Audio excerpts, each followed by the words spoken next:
New Jalpaiguri স্টেশনে নেমেই একেবারে বাইক নিয়ে যাব হচ্ছে গ্যাংটকের উদ্দেশ্যে। সেই জন্য কিন্তু রয়্যাল এনফিল্ডের হিমালয়ান নিয়ে নিয়েছি, টেস্ট ড্রাইভ করে দেখে নিলাম। দেখে দাও আমরা এই মুহূর্তে রয়েছি কিং রাইডার, যেটা কিন্তু নিউ জলপাইগুড়ি স্টেশনের একেবারে বাইরে।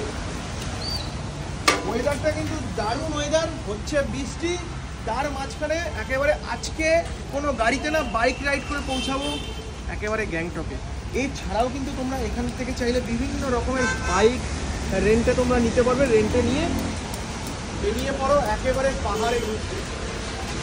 চলুন এখান থেকে বাইক নেওয়ার কী কী নিয়ম কানুন রয়েছে সমস্তটাই কিন্তু আপনাদের সঙ্গে শেয়ার করতে পারবো। চলুন যাওয়া যাবে। অনেকে কিন্তু দাদাজি এখানে আসছে এবং টেস্ট ড্রাইভ দিয়ে দেখে তারপরে বাইক নিয়ে যাচ্ছে নাকি? একদম নিজের স্যাটিসফ্যাকশন না হলে কি করে গাড়ি চালাবে? আচ্ছা, এত দূরে জার্নি করবে, ঠিক আছে, 2 দিন 3 দিনের জার্নি থাকে, তো টেস্ট ড্রাইভ দেওয়াটা খুবই জরুরি। আচ্ছা তোমাদের এখান